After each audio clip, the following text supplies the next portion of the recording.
Yes, how can you top that? Good morning, everybody. I had eye surgery this week. I have one eye that's really, really good and one eye that's kind of mediocre. And so I can't focus too well on certain things. So I'm gonna read some stuff. Hopefully I'll manage to read it. But anyway, I want to just tell you, Laura Donato told me this morning that I'm the speaker and I was the greeter for a short time. So she said I'm a Greeker. She said that's much better than being a reeker, which, hey, I think she's probably right. Okay. So the theme for this month, and I get to start it, is all about uncovering our wisdom. Michael Bouchard said I could just recycle my talk that I was supposed to give 2 weeks ago when our furnace quit working. And I thought about that briefly, and I realized, of course, the month completely changed. You know, we're not focusing on strength, we're focusing on wisdom. But then somebody else told me, well, what the heck? You know, who cares? So what? You can just use the same stories for the disciples and change the names, and nobody will ever know. However, I did decide that, you know, in my role as licensed Unity teacher, that's capital letters, please, L-U-T, let, which is also better than slut. I am here to inform and educate you all. So actually the disciple of the month is James, the son of Zebedee. And I went and looked up Charles Fillmore's Dusty Tome Metaphysical Bible Study, Metaphysical Bible Dictionary, which, by the way, is now all online. If any of you are ever interested in finding out metaphysical interpretations of Bible stories according to Charles Fillmore, you can Google truthunity.org.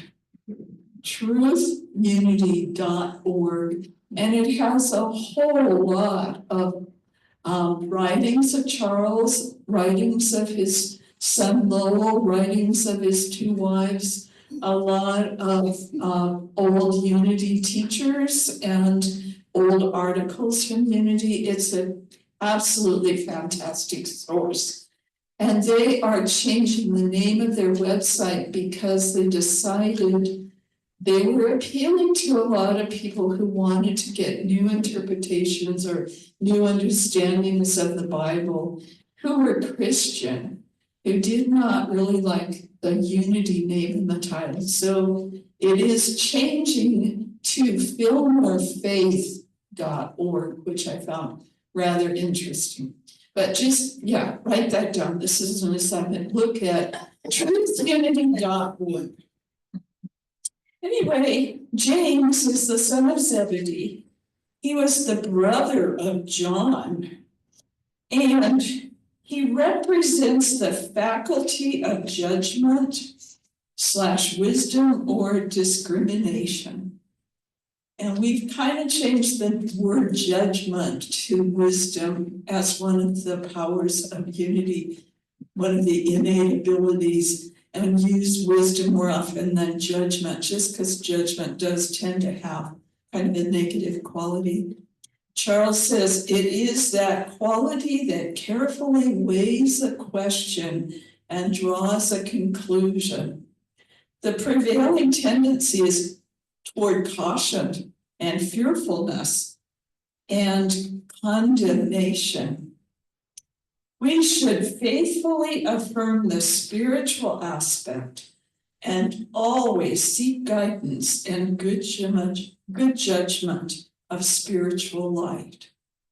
So in other words, we don't go with our first inclination to condemn and criticize, but we ask for guidance to see things in a spiritual light. And I'm feeling like we need a lot of that right now. There was a woman who wrote the introduction to Charles's book about Keep It True Lent, which I also looked at with Lent happening this week. And she says, Lent is 40 days. Now, it's not 40 consecutive days, and I didn't know that for a long time. Lent starts this Ash Wednesday, the 5th of March, the day after Mardi Gras, for anybody who wants to party. All of us want to party, right? But Ash Wednesday is the beginning of Lent, and there are 40 weekdays and 5 Sundays in Lent. Lent means, originally the origin of Lent means to lengthen. So it's a celebration of the lengthening of the days and the return of the light. It was not written in the Bible particularly. It was started with Christian sects, some Christian organizations, I think maybe the 2nd or 3rd century. It's a period of fasting and a period of prayer. And of course, in unity, it's a period of meditation. But Georgiana says, oh, and 40 is a square, 4 square number. If you understand it metaphysically, that means a firm foundation. So by doing our Lenten practice, we are laying a firm foundation for the resurrection and renewal of our souls on Easter. We let go of our sins and doubts and false beliefs and walk into the light of understanding. So we're surrendering our fears and our doubts and our false beliefs. Charles Fillmore said, Lent is an act of relinquishment. Let's see if I find anything else in here. Okay. Too many people make a fad out of Lent. This is Charles. It is fashionable to give up some luxuries, and those usually have to do with food and drink and other physical things. But such observances have nothing to do with being a Christian. Atheists can get the same benefit of giving up things for Lent, which I realized as a child when my friends who were Catholic practiced Lent, and I always felt a little left out until somebody said, well, you could give up ice cream for Lent. And so, anyway, he goes on to say, every follower of Jesus who would keep Lent in the true Christian spirit follows the way of prayer and fasting that he taught his disciples. He revealed that prayer and fasting are the sure way to spiritual power, the way to keep the soul cleansed and purified that it may find the presence of God or feel the presence of God. Jesus revealed that fasting, like prayer, is a matter between humans and our Creator. I'm paraphrasing Charles. He said that you should make no show of your fasting, just like you shouldn't make a show of praying. But prayer and fasting are matters of communion with God, not matters for public display.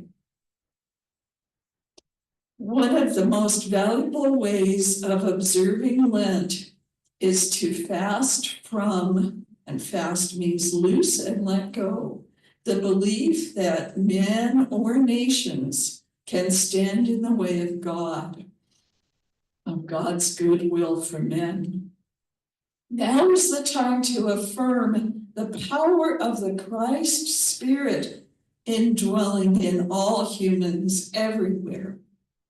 And sorry, I'm having a little trouble reading, influencing their thoughts, words, and actions to work for the good of the whole. We all want to be of some influence in establishing world peace. To do so, we must learn to obey Paul's exhortation. Let us therefore follow after the things that make for peace. Each one of us must be concerned with improving our own life. We must learn to deny our selfish impulses and be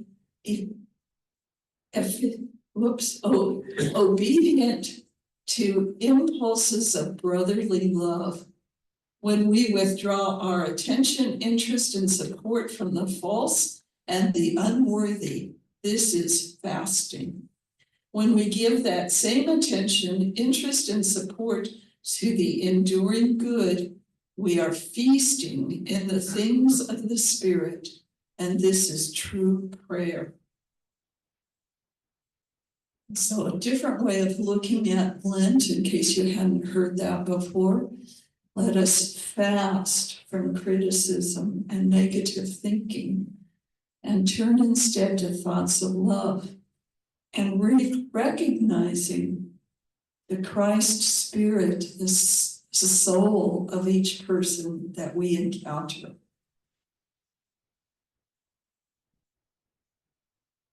So as also while I was looking back on basic teachings of unity, I know I was surprised when I became a unitic to realize that unity did practice Lent.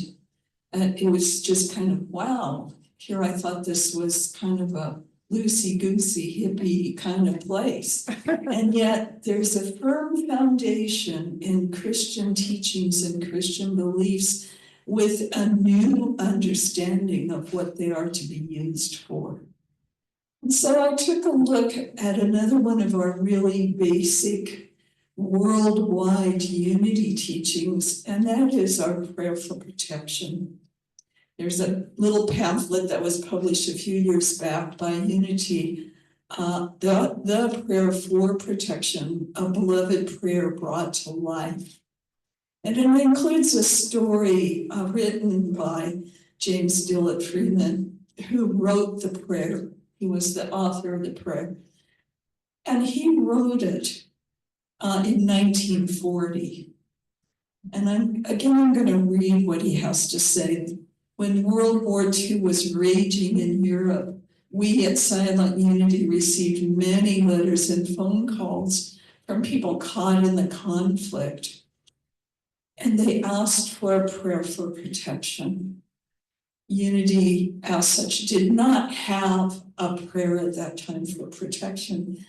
But James was asked to guide the Silent Unity Christmas prayer service in 1940. And it's usually held just for Silent Unity workers. He says, we had never needed a prayer for protection before, but now we needed one. So I wrote one to go with the Christmas service, and what I wrote was a little 4-line verse.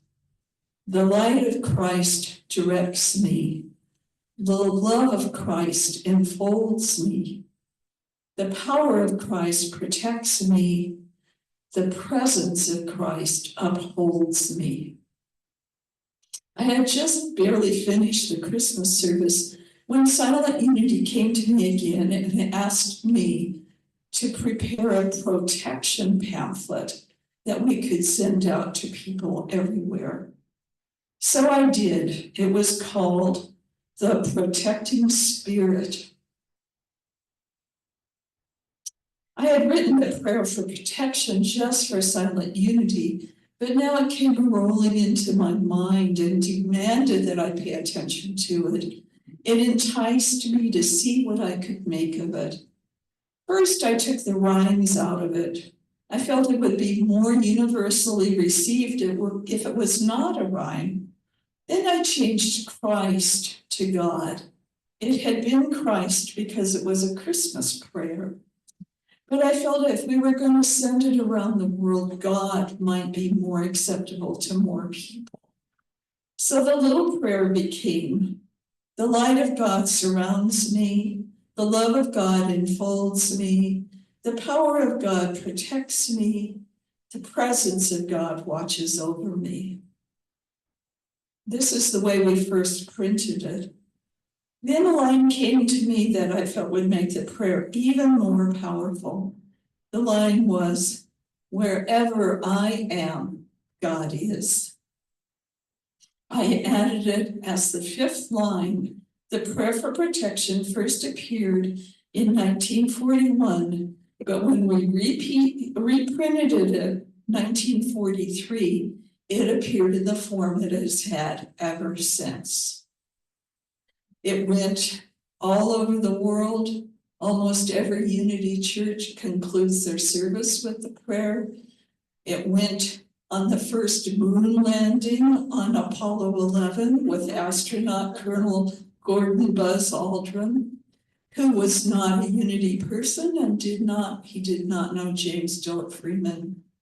It has appeared in hundreds of different publications that have no connection with Unity, and millions of people have carried it on cards in their pocketbooks or pockets. It has been translated into many languages, and sometimes it appears with me as the author, and sometimes no author is given, and sometimes other people are credited as the author. It has been changed and changed again before it reached the form that it now has to best meet people's needs. This prayer is the product of much thought and concentration, and it is for a mind that is willing to stay open to divine inspiration. And so in this book is a little story about a little boy. He was 5 years old, going to church with his mom, who happens to be Ellen Davenport, and he was learning the prayer of protection at school, at Sunday school. And he had questions about God. So one night as he was drifting off to sleep, he said to his mother, "Mom, I used to think I knew what God is, but now I think I might be wrong." "Oh," she said, "I used to think God is everything, everywhere, in everyone, but now I think God might be a person." Now that's no surprise in our society when we talk about the man upstairs or that spirit in the clouds and that he's, a vengeful God, and et cetera, et cetera. So giving a little child the idea that God is a person is not too unusual. So I asked Wesley about this, what made you change your mind? And he says, the power of God protects us. Does that mean God is like a superhero? And the presence of God watches over us. Does that mean God has eyeballs? Does God have a body? Wesley had been studying parts of the body at preschool, so his mother asked, "Have you ever seen your heart?" "No, but I know it keeps me alive," he said. "Well, God is like a heart. It is in everyone." He thought about that for a moment, and he continued thinking about it overnight. He would play for a little while and then ask some more questions. And finally, he announced to his mom, "I get it. God is like my breath. It goes into me and keeps me alive, but it goes out of me. So it's around me and around everyone and in everyone. I was right the first time. God is everywhere." I really like that analogy because Michael talks a lot about being a wave in the ocean, but also, just being aware of the air that's in us and out of us and the spirit that shines forth in every single one of us. It's an awesome idea. So a few years ago, actually, not too many years ago, we added some more words to the prayer for protection. This booklet makes very clear it's not a prayer of protection, it's a prayer for protection. Helps us to realign ourselves to understanding what it is that is the truth of who we are. This fellow Juan Del Hierro is a minister, senior minister at Unity in Florida. I met him some years ago when I was a licensed Unity teacher taking classes, and he was there too. But he is, their church actually was one of the founding churches that started adding some words to the prayer of protection. And I wanted to tell you his story a little bit. He said, I love learning the history of the prayer, how it was written during the war and carried on by the astronauts. And I loved learning how it evolved over time. That is very unity to me, that we all can evolve. As I continue my spiritual path with Unity, I came to understand that truly there was no separation between God and me. Oneness indeed is our truth. I also came to notice that I still carried some old beliefs about God. And in some ways, as much as I wanted to heal them, I reaffirmed them. The idea that God is a power outside of me is sometimes something that's hard to let go of sometimes. And so began my desire to make my prayers more grounded in the embodiment of truth. I believe that prayer is to be embodied. God is at hand, and our nature is divine. When I first heard the I am affirmations that can be used with the prayer for protection, I felt the birth of the next evolution of this beautiful prayer. For me, when we speak of God in this manner, we are not speaking about a God outside of us. We speak of the personal experience of God, the presence in which we live.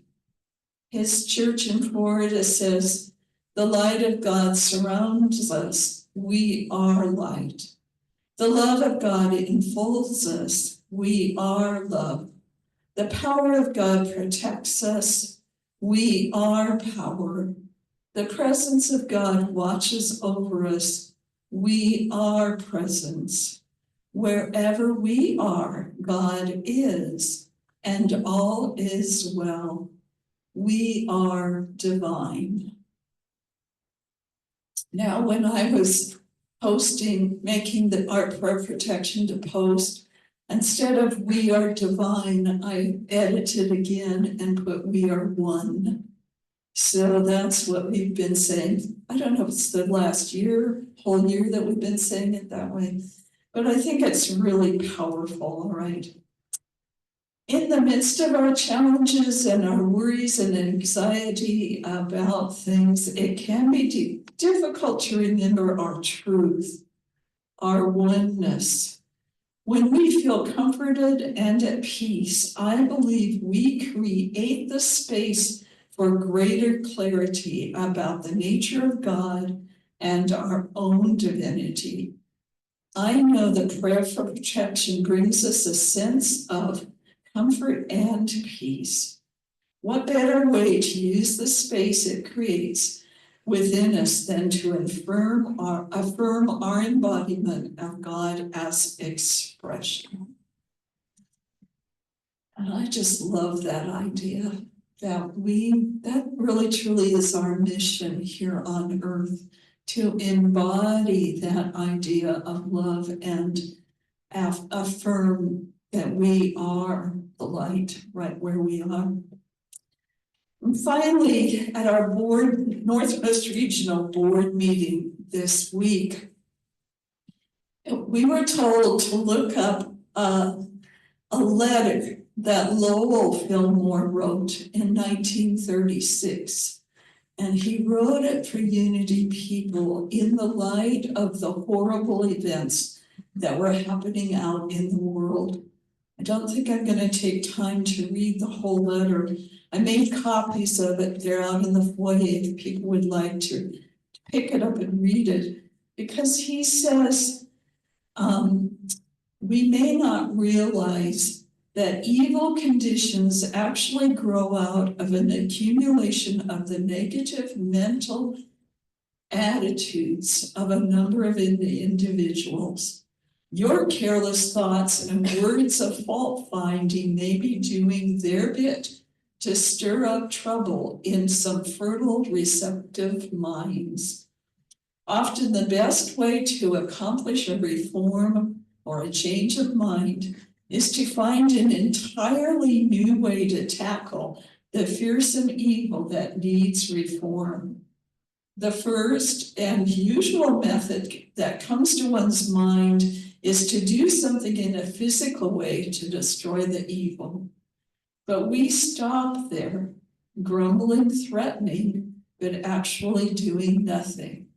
And I hate to admit it, but I've talked to a few people in the past month or two who really feel like we need to physically do something, but realizing that they themselves are not willing to go out and do something to bring about change.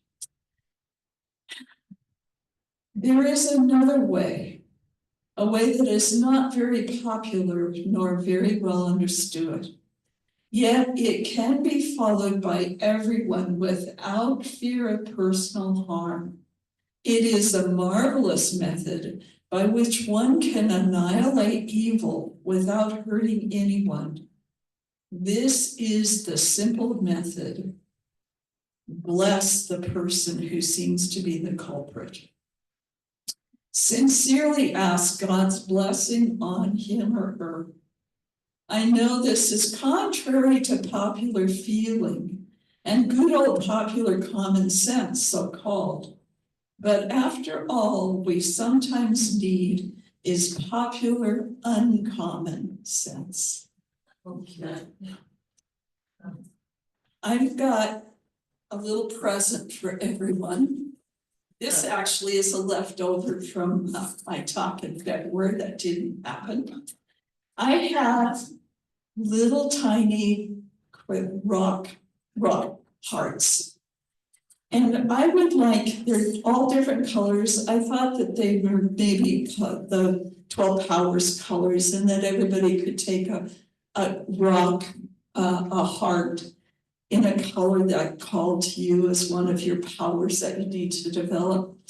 But they're not. I don't think they're all there, and they're, I want you to just take whatever heart flows to you and hold it in your hands. And we'll pass the bowl around so everybody gets one. While it's passing around, I might read just a little bit more of Lowell Fillmore's letter. What happens when we conscientiously bless one whom we believe is doing wrong? He is reminded by our silent thought of the good that is in him instead of the bad that is in him. When we condemn him, he is reminded of the bad only. Of course, it's slightly possible we may have had a wrong report about him, and he may not be as bad as he is painted. But whether he is right or wrong, our silent blessing will help him and strengthen him in doing the right thing. If he happens to be doing diabolical things as reported, and we ask God to bless him and to give him more power, will he be aided by our prayer to do those awful things more easily? Absolutely not. God's blessing can only help him to do good.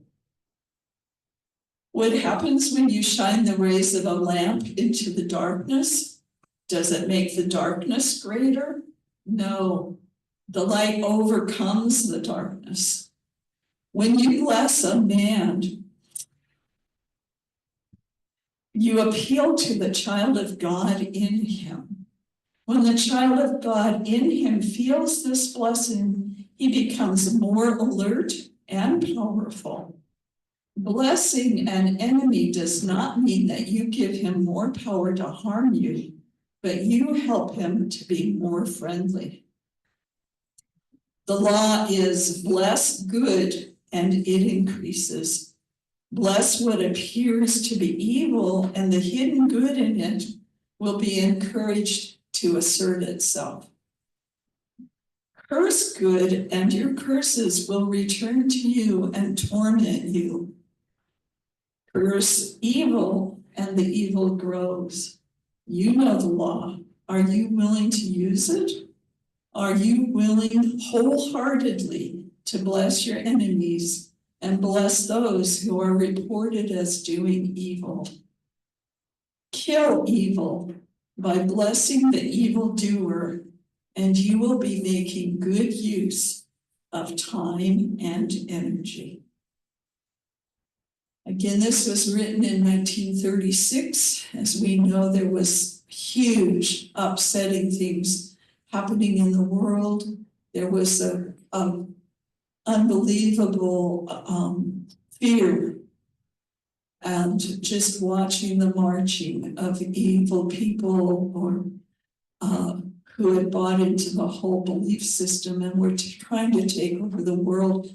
I think even though we here in the United States felt we were somewhat protected, we still knew that if this apparent evil overtook the world, things were going to be vastly different.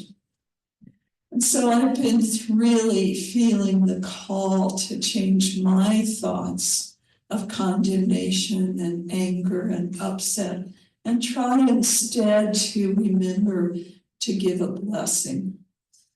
That somehow, some way, I really, truly trust that something is happening. I don't know how it's going to change or what's going to make it change or how, but I really do believe that somehow, some way, there is good coming of this. And that if we all are willing to work together to make a change in our own minds, to affirm that the power of God is right here with us and as us, and the love of God blesses us, and when we bless each other, we truly will be protected. We truly will create the change we want to see in the world. It's happened through unity, through the century or more that unity has been founded, as people affirm and remember the truth of who they are and realize that it's not just them that has this beautiful spirit within, but it's everyone, everywhere is a child of God. I think we just got a few more people to get their little heart. I encourage you to take that and hold that. We'll go into a short time of meditation and just look on this little heart as a symbol of your connection, your spiritual blessing, the call to you to see and use the power and protection and the peace of God. The call to you to pause before you speak words of anger or irritation or criticism or even just mild judgment. It all is the same. It's all negative, and it can be loosed and surrendered and turned instead to thoughts of love and blessing. We breathe into this place of light and love and feel this little heart just glowing, knowing indeed it is a symbol of our wider connection out into the world. That we truly are here to be truly helpful to one another. We truly are here to see each other in the light of Christ. We truly are here to remember that God goes with me wherever I go, and I am never apart from this loving Spirit. We breathe together, visualize together a world filled with peace, a world filled with love.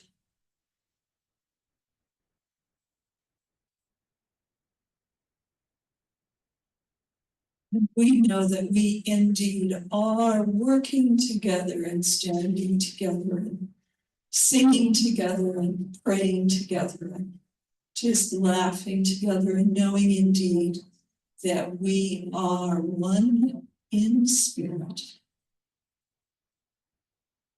We are here to walk each other home. And we say, thank you, thank you, thank you. It is so. Amen. So now as you come back into this room, if you've left it, come back into the consciousness of this space, of these loving people that surround us. Let us affirm together, pray together our prayer for protection. Almost. Together.